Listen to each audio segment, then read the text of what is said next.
Bonjour, bienvenue sur les vidéos de Vivre Cru. Alors aujourd'hui vous avez vu le titre qui peut paraître peut-être un peu prétentieux au départ, la fonction du plaisir. La fonction du plaisir, donc est-ce que le plaisir a une fonction? Est-ce qu'il révèle quelque chose? Est-ce qu'il est à suivre ou non? Il y a énormément de choses qui ont été dites sur le thème du plaisir et je voudrais y revenir. Donc un sujet un petit peu plus général, un peu plus théorique. Mais on parlera aussi bien sûr du plaisir alimentaire, mais de toutes sortes de formes de plaisir. Donc ce qu'il faut voir, on va partir de la nature. Comment ça se passe dans la nature? Dans la nature, les animaux ont des instincts. Les animaux ou l'homme, on peut imaginer, quand il vivait dans son cadre naturel. Donc les animaux ont des instincts, et la réalisation de ces instincts, le fait de suivre ces instincts, les guide vers des actions, vers des aliments, vers des produits, qui sont justes pour eux, qui sont les meilleurs pour eux à ce moment-là. Et tout ceci n'a qu'un but, c'est qu'ils soient dans la santé la meilleure possible, qu'ils soient à leur optimum d'efficacité en termes physiologiques, et de manière à ne pas être des proies, de manière à ne pas être en position de faiblesse, car qui dit faiblesse, dit la mort. Et dans ce cadre-là, le plaisir se manifeste comme une conséquence du choix guidé par l'instinct. Le processus est le suivant. Instinctivement, un animal se dirige vers une action ou vers un produit, et la manifestation pour lui apprendre que finalement son choix a été le juste, c'est le plaisir ressenti. Ainsi, c'est comme ça par exemple qu'on peut dresser des chiens en leur donnant à manger suite à une action qu'on veut leur faire accomplir. Si vous voulez faire par exemple sauter un chien par-dessus un mur, eh bien vous lui donnerez un petit morceau, puis vous lui ferez sauter par-dessus un petit obstacle, puis après par-dessus un obstacle un peu plus gros, toujours en donnant un petit morceau à la suite, et ainsi de suite. Il n'est pas très compliqué de lui faire sauter le mur. Donc dans la nature, le plaisir est une conséquence, et ce n'est pas quelque chose que l'on recherche pour lui-même. Par contre, que se passe-t-il dans notre société moderne? Dans notre société moderne, l'homme a cru bon de pouvoir dissocier la notion de plaisir de la notion de nécessité biologique, de la notion d'instinct. Ainsi, on arrive à stimuler les centres du plaisir et à générer du plaisir par la consommation d'alcool, de drogue ou d'alimentation cuite. Parce que se passe-t-il dans l'alimentation cuite? L'alimentation cuite, contrairement à l'alimentation crue, est toujours bonne. Par exemple, la personne qui aime le gratin dauphinois va toujours trouver le gratin dauphinois fait par une certaine recette bon. Et ainsi, il pourra générer son propre plaisir en s'affranchissant des nécessités biologiques et des réalités de son corps. Pour moi, c'est quelque chose d'extrêmement dangereux, à la fois sur le plan physiologique, ça on va y revenir, mais je pense que ça va paraître assez évident, mais sur le plan psychologique aussi. Donc, sur le plan physiologique, c'est assez intéressant parce que on excite les centres du plaisir avec des produits qui ne sont pas adaptés. C'est surtout que les produits cuits contiennent effectivement des drogues. C'est-à-dire qu'on trouve des substances opiacées dans le blé, dans le gluten, dans les choses comme ça, et qu'il y a une surexcitation, une surstimulation des centres du plaisir, et surtout une expérience d'immuabilité et de reproductibilité du plaisir. C'est là où on tombe sur le côté psychologique de la chose. C'est-à-dire que la personne projette son plaisir et rend la réalité conforme à son plaisir en s'affranchissant de ce qu'elle est, en s'affranchissant de toute forme d'obéissance. Mais ce faisant, on voit que ça ne marche pas, parce que finalement, on croit générer son propre plaisir, on croit être son propre créateur quelque part, et ce faisant, on en arrive à des banqueroutes, parce que sur le plan de la santé, l'homme moderne est plus mal, est plus malade, est plus faible et plus dégénéré qu'il n'a jamais été. L'être humain est un être totalement dégénéré actuellement, il ne va pas vers un optimum, il va vers un minimum. Il va vers un minimum en termes de santé. Les hommes n'ont jamais été aussi peu développés physiquement, aussi peu endurants, aussi peu résistants. Et au cours de l'histoire humaine, nous représentons vraiment un minimum qui est passablement dangereux.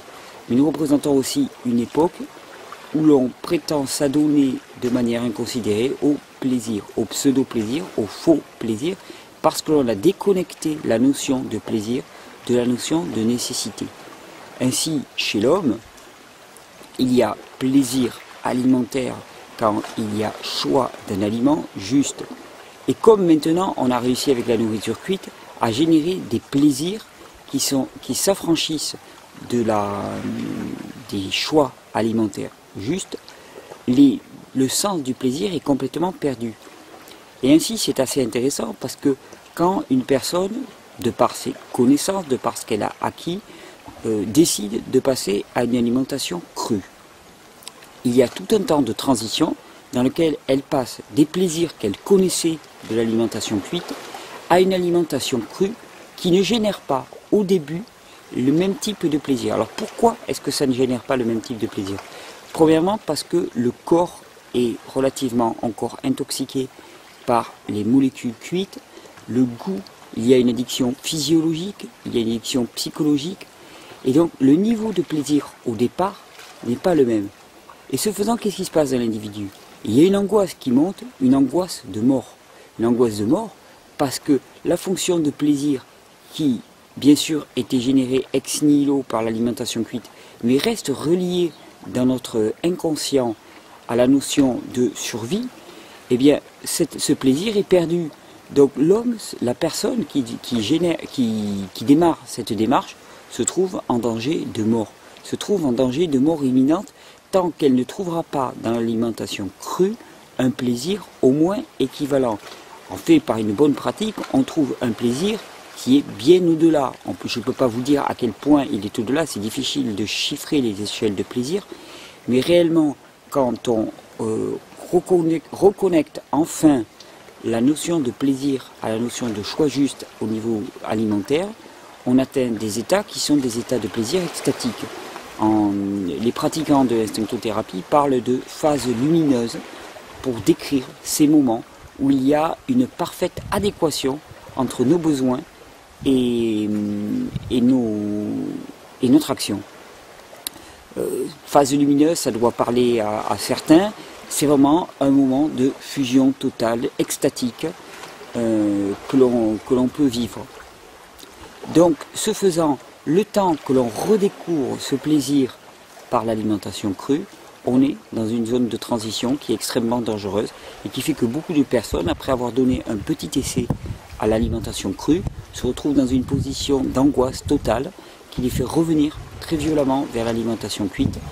Et tant que l'on ne connaît pas, tant que l'on ne comprend pas le phénomène, parce que l'on est gouverné par notre inconscient, les contenus de notre inconscient ne nous reviennent pas directement, parce qu'ils sont irrationnels. Or, le conscient ne peut pas traiter avec des phénomènes irrationnels, mais ils vont nous revenir sous forme de rationalisation. Par exemple, on s'est mis à une expérience de manger cru, et puis d'un seul coup, on va se dire « Ouh, mais finalement, un petit peu de cuit ou une petite expérience pour voir ce que ça ferait en moi, ce serait pas si grave. » Bien ça, c'est la forme typique de la rationalisation. En fait, cette expérience, elle est dictée par les peurs, la peur viscérale de notre inconscient qui a perdu ses repères, qui a perdu son plaisir, donc qui est en angoisse de mort, et ce faisant nous guide vers un retour à ce que nous connaissions avant. Ça peut paraître assez anecdotique, cette pensée selon laquelle la déconnexion du plaisir, de la nécessité biologique, vitale de l'humain est quelque chose d'extrêmement dangereux en soi, mais ces implications sont multiples.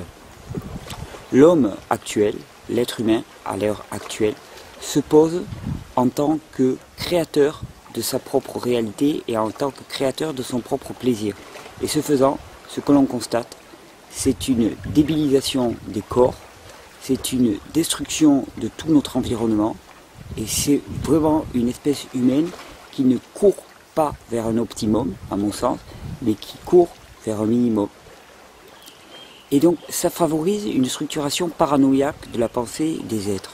Cette structuration paranoïaque, je l'ai évoqué plusieurs fois, comment ça se passe au niveau d'un individu.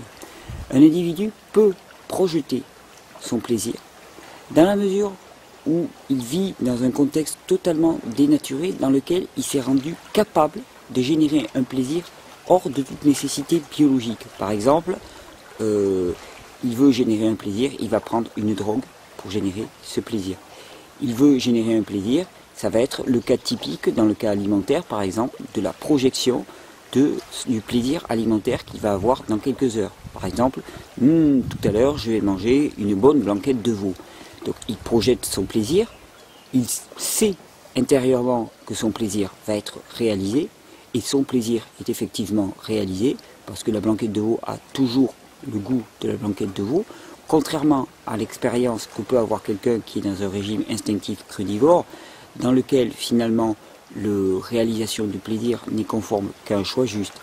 Donc là, la personne projette son plaisir, elle constate que son plaisir est réalisé, ce faisant, ça structure dans sa tête la pensée que je peux décider de mon plaisir et la réalité est conforme à ce que je projette. La réalité est conforme à ce que je projette. C'est bien une pensée qui est extrêmement moderne, ceci. C'est bien une pensée qui conduit, d'après moi, l'espèce humaine vers sa perte actuellement. C'est pas inéluctable, mais il faudrait revenir à la reconnexion essentielle, à la fonction du plaisir, et non pas à la séparation du plaisir de sa nécessité physiologique. Alors, tous les plaisirs peuvent se lier à ça. On peut en regarder quelques-uns. Il y a le plaisir alimentaire, qui est lié à l'apport de nutriments adéquats pour notre organisme. Mais il y aurait aussi même le plaisir sexuel, qui correspond à la reproduction de l'espèce, donc une fonction nécessaire, vitale pour l'espèce. Je ne parle pas de l'extase, qui serait plutôt liée à l'amour, c'est un sujet un petit peu plus complexe. Je parle de la fonction physiologique, du plaisir physiologique lié à la reproduction, et ainsi de suite. On peut en décliner des tas. De la même manière, toute action juste pour l'organisme humain conduit à un plaisir. Toute action fausse conduit à une souffrance. On l'avait déjà évoqué, et donc la disconnexion et la pensée paranoïaque que cela crée permet d'avoir un être humain qui pense rendre la nature conforme à ses désirs et qu'elle se plie à ses désirs. On voit bien qu'actuellement ça ne marche pas, ça ne marche absolument pas. Nous nous posons en petit Dieu et en petit créateur, et surtout on perd cette notion d'obéissance. C'est une notion assez moderne, ça aussi, c'est qu'on prétend être libre.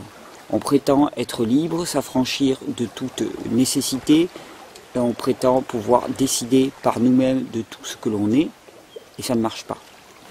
Ça ne marche pas, on le voit bien, parce qu'un temps d'euphorie passé, dans lequel effectivement on arrive à réaliser quelque chose par nous-mêmes, au-delà de toute contrainte, et surtout en ignorant toutes les contingences extérieures du monde qui nous entoure, eh bien, passer ce petit temps d'euphorie, rapidement, il y a un retour de bâton.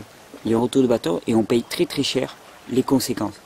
On paye très très cher les conséquences parce que on pense que la liberté, c'est faire exactement ce que l'on veut, comme on le désire, comme nous le désirons, comme notre petit ego le désire. J'aime bien me référer à une notion d'Épicure. Épicure disait que la seule vraie liberté, c'est acquiescer à ce que nous sommes vraiment. C'est se connaître intimement et dire oui à ce que nous sommes. Dire oui dans une forme d'obéissance. Alors je sais bien que ce mot n'est pas très bien connoté à notre époque, mais personnellement, je revendique une totale obéissance à ce que je suis en termes de physiologie, en ce que je suis en termes d'être, et à ce qui m'est demandé en tant que chemin de vie. Disons que si je pouvais définir ma vie c'est une quête vers la connaissance de ce qui m'est demandé en termes de physiologie, donc ce qui m'est demandé de remplir en termes de besoins physiologiques, ce qui m'est demandé de remplir en termes d'action dans le monde, de chemin de vie, de chemin spirituel.